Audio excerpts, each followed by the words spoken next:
Hello students, हमारे YouTube channel में आपका हार्दिक स्वागत है। तो चलिए आज हम लोग गणित में जानेंगे एक समांतर श्रेणी या अरिथमेटिक प्रोग्रेशन में प्रथम n पदों का योगफल का मान क्या होता है और उससे रिलेटेड सूत्र या फार्मूले कौन से हैं। कि आप सभी जानते हैं समांतर श्रेणी दो प्रकार के होते हैं। पहला हो गया अपरिमित समांतर श्रेणी या अपरिमित एपी, और दूसरा हो गया परिमित समांतर श्रेणी या फिर कह सकते हो परिमित एपी। दोनों के बीच में फर्क या अंतर क्या है, तो देखोगे जो अपरिमित एपी होता है उसमें लास्ट टर्म यानी अंतिम पद का मान जो होता है हम लोग में से किसी को भी पता नहीं रहता है। जैसे उदाहरण के तौर पर हम लोग एक एपी लेना चाहेंगे, जैसे वह एपी है 7, 9, 11, 13, 15, 10, 10, 10। इस एपी में देखिए कि जो इसका अंतिम पद होगा उसका मान क्या होगा वो किसी को पता नहीं। क्यों? क्योंकि इसके अंत में देखिए जो डैश डैश डैश लगा हुआ है वो बताता है कि यह एपी अनंत सीमा तक आगे बढ़ता जाएगा, यानी इसके अंतिम पद का मान किसी को भी पता नहीं है।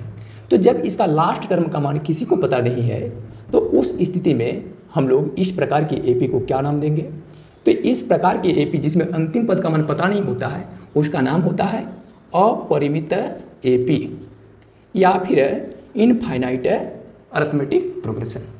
जिसके अंतिम पद का मान किसी को पता ना हो उसको क्या कहते हैं? अपरिमित एपी कहते हैं। तो इस उदाहरण में जो चीज़ दिख रहा है वो अपरिमित एपी का उदाहरण है। अब हम लोग एक परिमित एपी को लेना चाहेंगे, तो एक परिमित एपी या फाइनाइट एपी में देखोगे जो सबसे अंतिम पद का मान या वैल्यू जो होता है वो हर किसी को पता रहता है। जैसे एक उदाहरण यहाँ पर लेना चाहेंगे, जैसे संख्या 6, 9, 12, 15, 10, 10, 10, 48। ठीक, इस एपी में भी देखिए कि डैश डैश डैश का तो प्रयोग किया गया है, लेकिन वह पदों की जो श्रृंखला है वो अंतिम रूप से कहाँ तक बढ़ेगी? 48 या 48 तक बढ़ेगी। 48 के आगे इस एपी में अगला पद नहीं है। तो यानी कहने का मतलब है इस एपी का अंतिम पद का जो मान है वो कितना है? 48 है। तो क्योंकि इस एपी का अंतिम पद का मान हमें पता है, इसलिए इस प्रकार की एपी को हम लोग परिमित एपी या फिर फाइनाइट एपी के नाम से जानेंगे। समझ गए? तो इस प्रकार से हम लोग एपी के दो प्रकार देखे। पहला प्रकार हो गया आपका अपरिमित एपी या इनफाइनाइट एपी, और दूसरा प्रकार जो हो गया वो क्या हो गया? परिमित एपी या फिर फाइनाइट एपी। अब यहाँ पर जैसे कि आप हमारे पिछले वीडियोज में एपी से संबंधित दो सूत्रों का अध्ययन कर लिए थे। उनमें से पहला सूत्र क्या था? तो पहला जो सूत्र था वो सार्व अंतर या फिर कॉमन डिफरेंस ज्ञात करने का था। और उस सूत्र में हम लोग पढ़े थे कि किसी भी प्रकार का एपी, चाहे वो अपरिमित एपी हो चाहे वो परिमित एपी हो, किसी भी प्रकार के एपी का सार्व अंतर का मान या कॉमन डिफरेंस का मान जब ज्ञात करना होता है तो उस एपी का कोई भी दो लगातार आने वाले पदों को हम लोग चुन लेते हैं। लेकिन ख्याल रखिएगा ये दोनों पद लगातार आने चाहिए। समझ पा रहे हैं? जैसे इस जो है अपरिमित एपी में भी आप क्या देखेंगे, कोई भी दो लगातार पद चुन लेंगे। मान के चलिए इसका तीसरा पद और उसका चौथा पद चुन लिए। कोई विद्यार्थी दूसरा और तीसरा पद भी चुन सकते हैं, कोई विद्यार्थी चौथा और पांचवा पद भी चुन सकते हैं, लेकिन वे पद कंटिन्यू होना चाहिए, लगातार होना चाहिए। कहीं ऐसा ना हो कि कोई विद्यार्थी दूसरा पद और चौथा पद को चुन लेंगे। क्यों? क्योंकि दूसरा पद और चौथा पद जो होता है वो लगातार आने वाले पद नहीं होते हैं। तो ये पद आपके लगातार आने चाहिए। ठीक है? तो यहाँ पर इस एपी में देखिए हमने तीसरा पद और चौथा पद का चुनाव किया है जो कि दो लगातार आने वाले पद है। अब क्या करना है? दो लगातार आने वाले पद में जो बाद वाले पद है, समझ पा रहे हैं? तो बाद वाले पद का जो मान है, जैसे यहाँ पर चौथा पद का मान है तुम्हारा 13 और तीसरा पद का मान यानी A3 का मान कितना है? 11। तो इसलिए यहाँ पर जब सार्वअंतर या कॉमन डिफरेंस ज्ञात करना होगा इस एपी का, तो बाद में आने वाले पद के मान यानी A4 में से जब हम लोग ठीक उसके पहले वाले पद का मान को माइनस करते हैं यानी A3 के मान को माइनस करते हैं, तो जो अंतर प्राप्त होता है वही अंतर इस एपी का कॉमन डिफरेंस या फिर सार्वअंतर कहलाता है। तो यहाँ पर देखिए A4 का मान है कितना? तो A4 का मान यहाँ पर 13 है। तो 13 की राशि में माइनस कर दोगे A3 का राशि, तो A3 का राशि का मान कितना है? 11 है। तो 13 में 11 की राशि माइनस करोगे तो प्राप्त अंतर कितना होगा? 2।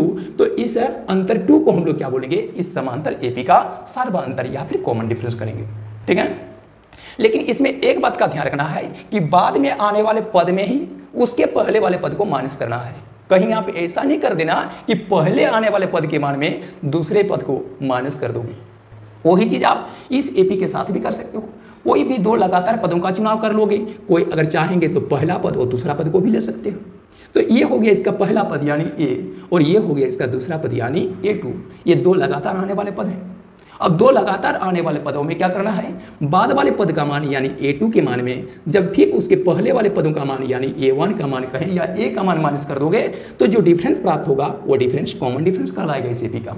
तो इसमें A2 का मान कितना है 9 और A का मान कितना है 6, तो 9 में 6 घटा दोगे प्राप्त अंतर हो जाएगा 3, और 3 की जो राशि होगी वह इस एपी का कॉमन डिफरेंस होगा। इसे आप लोग आंसर करेंगे। ठीक है, तो ये सूत्र हम लोग पढ़े थे फर्स्ट नंबर का सूत्र। उसको हम लोग क्या नाम दिए थे, उस सूत्र को हम लोग कुछ इस ढांचे में पढ़े थे कि an+1 यानी n नंबर के ठीक बाद वाला पद का मान, ठीक है, में माइनस कर दोगे an का राशि तो प्राप्त अंतर जो होगा वो कॉमन डिफरेंस के रूप में सामने आएगा, यानी an+1 minus an equal to क्या हो जाएगा d हो जाएगा। ये पहला फार्मूला हम लोग पिछले वीडियोज में पढ़ चुके हैं। अब हम लोग उसका दूसरा फार्मूला भी पढ़े थे, और दूसरा फार्मूला क्या पढ़े थे, पहला फार्मूले में तो आपको कॉमन डिफरेंस प्राप्त हो गया। अब इसका दूसरा फार्मूला हम लोग क्या पढ़े थे, तो अरिथमेटिक प्रोग्रेशन, चाहे वो किसी भी प्रकार का अरिथमेटिक प्रोग्रेशन क्यों न हो, इसका जो दूसरा सूत्र होता है वो an इक्वल टू a+n-1 का होल इंटू डी होता है। समझ पा रहे हैं, इसमें an का अर्थ क्या है, an का अर्थ है nवें पद का मान।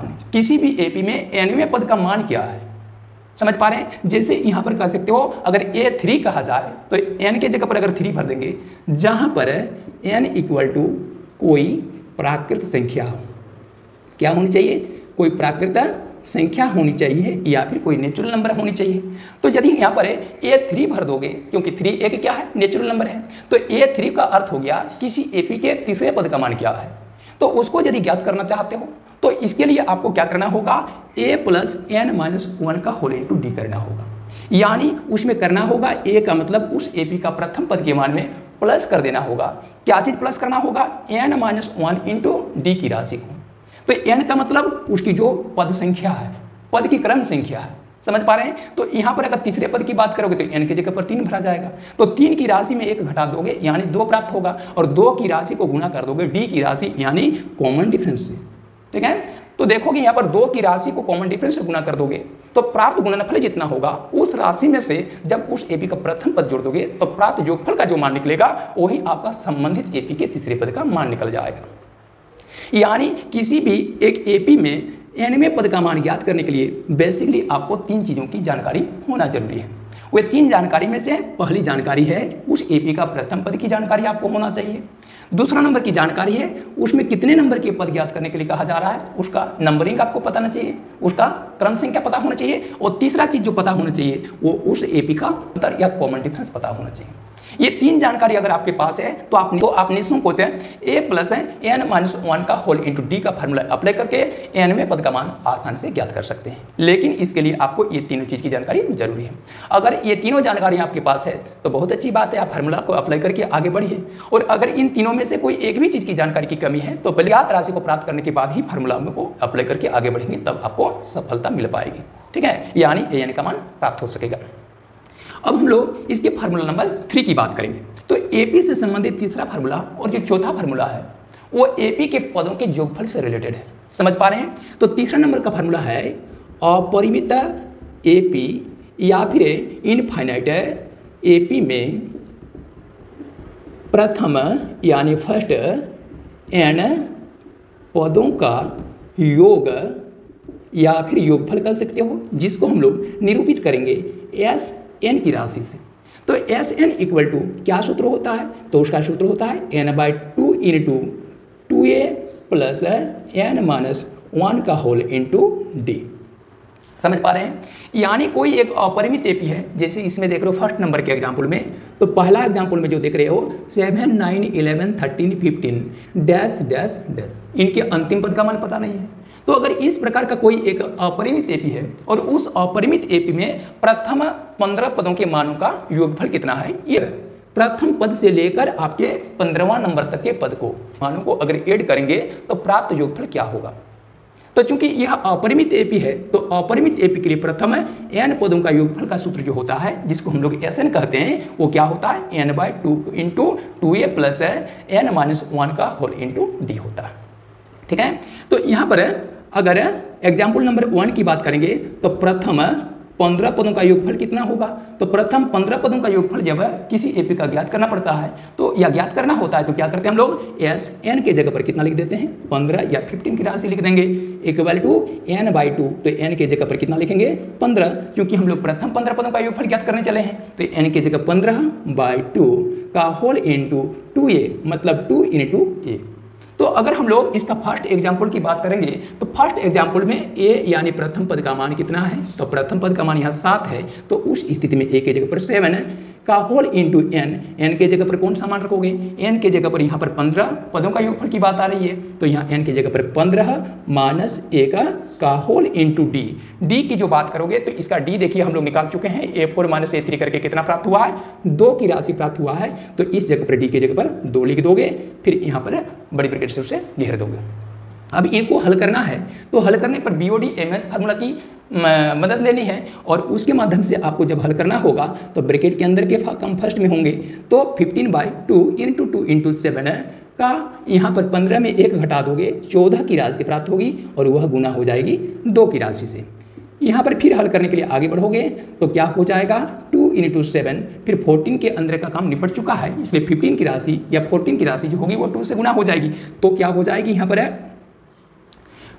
यहाँ पर प्लस का चिन्ह छूट रहा था, इस प्लस के चिन्ह को ले लीजिएगा, 2a प्लस है तो 2a प्लस देना है, 2a प्लस कर देना है ना। तो यहाँ पर क्या हो जाएगा, 14 इंटू 2 कर दोगे 28 हो जाएगा। समझ पाए।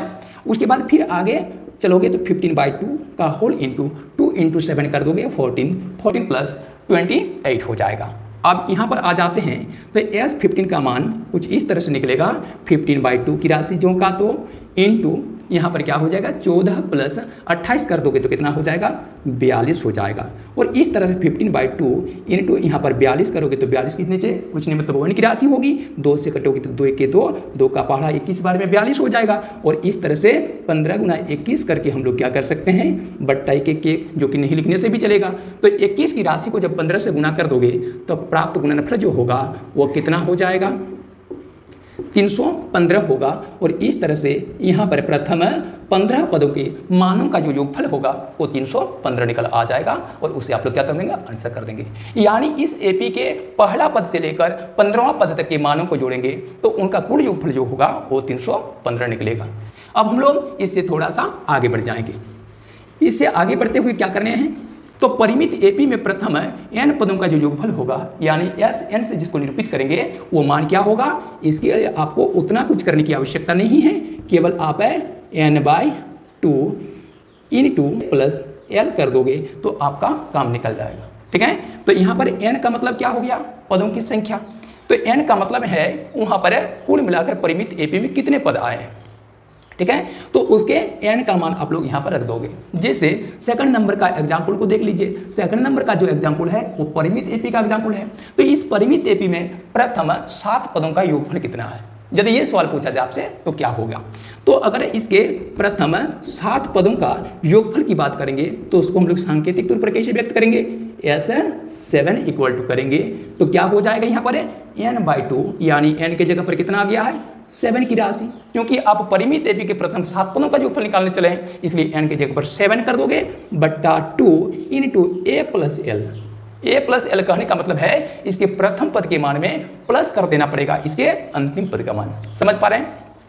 तो इसका प्रथम पद का मान क्या है, तो देखिए एग्जाम्पल नंबर 2 में इसका जो प्रथम पद का मान है वो कितना है, 6 है। तो 6 कर दोगे प्लस l का मतलब हो गया इसके अंतिम पद का मान कितना है। समझ पा रहे हैं। तो यहाँ प्रथम 7 पदों का योगफल निकालना चाह रहे हैं तो इसके लिए आपको क्या होना चाहिए कि 7वां पद इसका अंतिम पद होगा तो इस एपी का 7वां पद का मान यहाँ पर रखा जाना चाहिए।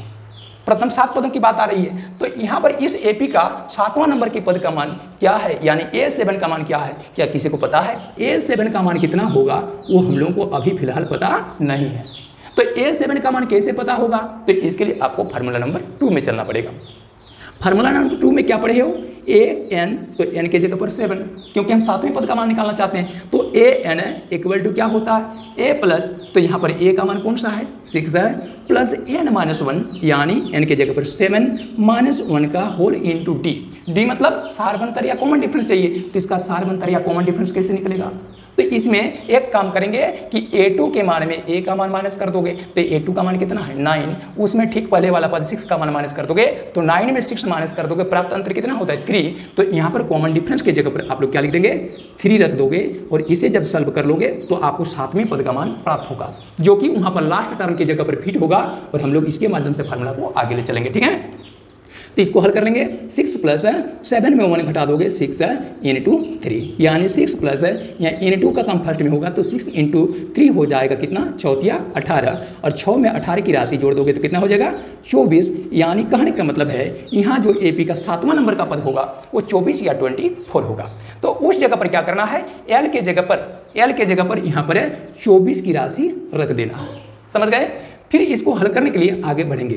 ख्याल रखिएगा यहाँ पर L का मतलब हुआ लास्ट टर्म का वैल्यू, तो यहाँ पर लास्ट टर्म कौन सा बनेगा, लास्ट टर्म यहाँ पर 48 नहीं कहना, समझ पा रहे हैं, लास्ट टर्म 48 नहीं है, लास्ट टर्म का जो मान होगा यहाँ पर कितना होगा 24 होगा, यानी इस एपी का जो 7वां पद का मान होगा वही इसका अंतिम पद माना जाएगा। ठीक है, तो यहाँ पर 24 कर देंगे, फिर आगे निकलेंगे, तो 7/2 इंटू क्या कर दोगे 6 और 24 जोड़ दोगे कितना हो जाएगा 30। यहाँ पर 30 के नीचे 1 दे देंगे, फिर ये भिन्नात्मक राशि का गुणनफल है, आंसर में काट छांट होगी, तो यहाँ पर 2 1 के 2 के पहाड़े में 15 बार में 30 कट आएगी, और इस तरह से 15 7 105 है, बट्टा 1 के 1, बट्टा 1 नहीं लिखने से भी चलेगा, और इस तरह से 105 की राशि प्राप्त हो गई। यानी इस परिमित एपी सी से लेकर A7 तक का जो वैल्यू होगा उनके कुल योग का वो 105 हो जाएगा, और इसे आप लोग आंसर करोगे। ठीक है, तो इस प्रकार से ये 4 सूत्र के माध्यम से समांतर श्रेणी या अरिथमेटिक प्रोग्रेशन के सारे हिस्से जो हैं या सारे सवाल हल किए जा सकते हैं। उम्मीद करते हैं अरिथमेटिक प्रोग्रेशन या फिर समांतर श्रेणी से संबंधित ये कॉन्सेप्ट आप लोगों को भली बात समझ में आ गया होगा। ठीक इसी प्रकार से नेक्स्ट वीडियो में हम लोग अन्य कॉन्सेप्ट लेकर आपकी सेवा में दोबारा हाजिर होंगे। फिलहाल आज की क्लास हम यहीं पर ओवर करना चाहेंगे। Thank you, all the best.